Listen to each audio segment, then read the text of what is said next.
நான் உங்கள் நவீன் விக்னேஸ்வர். லைஃப்பில் ஒரு சில டைம் வந்து நம்ம ஆசைப்பட்ட விஷயங்கள் நமக்கு கிடைக்கும், பட் ஒரு சில டைம் வந்து நம்ம ஆசைப்பட்ட விஷயங்கள் நமக்கு கிடைக்காது. லைஃப்பில் வந்து சில நேரம் நம்ம சந்தோஷமாக இருப்போம், பட் சில நேரம் நம்ம சோகமாக இருப்போம். லைஃப்பில் சில நேரம் வந்து நம்ம ஒரு சில விஷயங்களை வந்து கெயின் பண்ணுவோம், அண்ட் சம்டைம்ஸ் வந்து நம்ம லைஃப்பில் நிறைய விஷயங்களை லூஸ் பண்ணுவோம். பட் நம்ம லூஸ் பண்ணுற எல்லா விஷயமே உண்மையிலே நமக்கு லாஸ் தானா? நம்ம ஃபீல் பண்ணுற எல்லா விஷயங்களுமே நமக்கு சேட்னஸ் கொடுக்கக்கூடிய விஷயங்கள் தானா? நம்ம லைஃப்பில் இழந்த எல்லா விஷயங்களுமே வந்து நமக்கு ரொம்ப வேல்யூபிள் தானா? என்ன கேட்டிங்கன்னா இல்லைன்னு தாங்க சொல்லுவேன். ஆக்சுவலாக பிளெஸ்ஸிங் இன் டிஸ்கைஸ் அப்படின்னு சொல்லிட்டு இங்கிலீஷில் அழகான ஒரு ஸ்டேட்மெண்ட் இருக்குது. அதாவது வந்து கெட்டதுங்கிற மாதிரி நமக்கு தெரியும் வெளியிருந்து பார்க்கும்போது, பட் உள்ளே போய் பார்த்தா தான் தெரியும் அது நல்லதுன்னு சொல்லிட்டு. ஒரு சில விஷயங்கள் நமக்கு லாஸ் மாதிரியே தெரியும், பட் ஒரு சில நாட்களில் ஒரு சில மாதங்கள் போனதுக்கப்புறம் தான் தெரியும் அது நமக்கு லாஸ் இல்லை, நமக்கு நடந்த ஒரு கெயின் அப்படின்னு சொல்லிட்டு. ஒரு சில விஷயங்கள் நமக்கு கஷ்டம் கொடுத்த மாதிரி நமக்கு தோணும், பட் கொஞ்ச நாள் ஆனதுக்கப்புறம் தான் தெரியும் அது நமக்கு கஷ்டம் கொடுக்குற நிறைய பாடங்கள் கொடுத்துருக்கு, அது நம்மகிட்ட இருந்து போனதே நல்லது தான் சொல்லிட்டு நமக்கு ஒரு கொஞ்ச நாள் கழிச்சோ இல்லை கொஞ்சம் வாரம் கழிச்சு தாங்க தெரியும். ஸோ நம்ம இன்னைக்கு அந்த அழகான டாபிக் தான் பேச போகிறோம். எல்லா தோல்விகளும் தோல்விகள் அல்ல, எல்லா லாஸஸுமே லாஸஸ் கிடையாது அப்படிங்கிறத நம்ம பேச போகிறோம். வாங்க டாபிக் உள்ள போகலாம். ஸோ ஃபர்ஸ்ட் எடுத்தோன்னா ஒரு அழகான ஒரு எக்ஸாம்பிளோட பார்த்துருவோம். டாக்ஸிக் ரிலேஷன்ஷிப் பற்றி நிறைய பேர் கேள்விப்பட்டிருப்பீங்க, கரெக்டுங்களா? ஸோ நீங்கள் வந்து ஒரு டாக்ஸிக்கான ஒரு ரிலேஷன்ஷிப்பில் இருக்கீங்கன்னு வச்சுக்கோங்களேன். ஃப்ரெண்ட்ஷிப்பாகவும் இருக்கலாம், லவ்வாகவும் இருக்கலாம், ஈவன் மேரேஜாக கூட இருக்கலாம், ஓகேங்களா? ஸோ இனிஷியலாக வந்து அந்த ரிலேஷன்ஷிப்பில் நமக்கு நிறைய ஹாப்பினஸ் இருந்திருக்கும், நிறைய சந்தோஷங்கள் இருந்திருக்கும். நாம தான் உலகங்கிற மாதிரி அவங்க நம்மளை ஃபீல் பண்ண வச்சிருக்கலாம், நமக்காக எவ்வளோ வேணால் பண்ணியிருக்கலாம். முதல்ல ஒரு 2-3 months எப்படி வேணால் போயிருந்துருக்கலாம். பட் போக போக வந்து ஒரு சில விஷயங்கள் வந்து தப்பாக நடக்க ஆரம்பிக்கும், சின்ன சின்ன விஷயத்துக்குலாம் சண்டை வர ஆரம்பிக்கும், நம்மளை ஒழுங்காக புரிஞ்சிக்க மாட்டாங்க.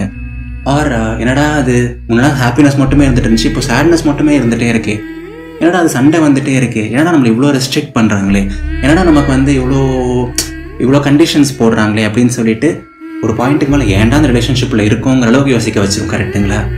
ஸோ அந்த ரிலேஷன்ஷிப் வந்து ஒரு 2 வருஷம் கழிச்சோ இல்லை 3 வருஷம் கழிச்சோ கடவுள் புண்ணியத்தில் தானாக பிரேக்கப் ஆகும். பட் அப்போ கூட வந்து முதல்ல ஒரு 2 மாதத்துக்கு இல்லை 3 மாதத்துக்கு ஐயோ அவங்க நம்மளை விட்டு போயிட்டாங்களே, அவங்க தான் உலகம்னு நினச்சிட்டு இருந்தோம், பட் அவங்க நம்மளை விட்டு போயிட்டாங்களே, இதுதான் எல்லாம் நினச்சிட்டு இருந்தோம், பட் அது இல்லாமல் போயிடுச்சு அப்படின்னு சொல்லிட்டு நம்ம ஃபீல் பண்ணுவோம். பிகாஸ் நம்ம நார்மல் மனுஷங்க தானே. பட் ஒரு 3 மாதம் கழிச்சு இல்லை 6 மாதம் கழிச்சு தான் தெரியும் அவங்க போனதுக்கப்புறம் லைஃப் அவ்வளோ ஹாப்பியாக இருக்கும், அவ்வளோ பீஸ்ஃபுல்லாக இருக்கும், நம்மளோட ஹாப்பி டேஸ் எல்லாம் திரும்பி வரும், நம்ம அவ்வளோ நிம்மதியாக இருப்போம். இப்போ நீங்கள் சொல்லுங்கள், அவங்க நம்மளை விட்டு போனது உண்மையிலேயே லாஸா இல்லை ஒரு கெயினா? ஃபர்ஸ்ட் பார்க்கும்போது வந்து ஒரு லாஸ் மாதிரி தெரியலாம், நமக்கு ஒரு பெரிய இழப்பு மாதிரி தெரியலாம். பட் இந்த லாங் ரன் பார்க்கும்போது லைஃபோட பிக்கர் பிக்சர்லேருந்து பார்க்கும்போது வந்து அவங்க நம்மளை விட்டு போனது நல்லதுக்கு தான். அண்ட் அவங்க நம்மளை விட்டு போனால் தான் நமக்கு நடந்த ஒரு பெரிய நல்ல விஷயமே, கரெக்டுங்களா? ஸோ இந்த மாதிரி தான் வந்து லைஃப்பில் ஒரு சில விஷயங்கள் நமக்கு லாஸ் மாதிரி தெரியும், நமக்கு தப்பாக நடந்த மாதிரி தெரியும், பட் உண்மையிலேயே பார்த்தீங்கன்னா அது நமக்கு லாஸ் கிடையாது, நமக்கு நடந்த கெட்டது கிடையாது, நமக்கு நடந்த ரொம்ப ரொம்ப நல்லது தான் அது. அண்ட் இதே ஃபிலாசபியை வந்து நீங்கள் ஒரு ரிலேஷன்ஷிப்புக்கு மட்டும் இல்லைங்க, உங்களோட பேஷனுக்கோ உங்களோட கரியருக்கோ இல்லை நீங்கள் ஆசைப்பட்ட ஏதாவது ஒரு பொருளுக்கோ இல்லை ஏதாவது ஒரு விஷயத்துக்கோ நீங்கள் எதுக்கு வேணால் அதை அப்ளை பண்ணலாம். நம்ம ஏதாவது ஒரு பெரிய விஷயம் மேலே ஆசைப்பட்டிருப்போம், ஏதாவது ஒரு பெரிய ஃபோன் மேலே ஆசைப்பட்டிருப்போம், ஏதாவது ஒரு பேஷனுக்குள்ளே போகணும், ஏதாவது ஒரு கம்பெனிக்குள்ளே போகணுங்கிற மாதிரி ஆசைப்பட்டிருப்போம். அது நமக்கு அப்போ கிடைக்காம போயிருக்கும், ஒரு பெரிய லாஸ் மாதிரி நமக்கு தெரியும். பட் ஒரு 3 மாதம் கழிச்சு இல்லை 6 மாதம் கழிச்சு தான் நம்ம கேள்விப்படுவோம் அந்த கம்பெனியே ஒரு ஃப்ராடு கம்பெனி அப்படின்னு சொல்லிட்டு, இல்லை அந்த ஒரு ஃபோன் அவ்வளோ ஒர்த்தான ஒரு ஃபோன் இல்லை, ஆனால் அந்த கரியர் நம்ம நினச்ச அளவுக்கு அவ்வளோ ஒர்த் இல்லை, நல்ல வேலை நம்ம அதுக்குள்ளே போகல அப்படிங்கிற மாதிரி நமக்கே ஃபீல் ஆகும். ஆர் நமக்கே ஒரு ரியலைசேஷன் வரும், இது நமக்கானது இல்லை, நல்ல வேலை நம்ம அந்த டிசிஷன் எடுக்காமல் விட்டோம் அப்படின்னு சொல்லிட்டு.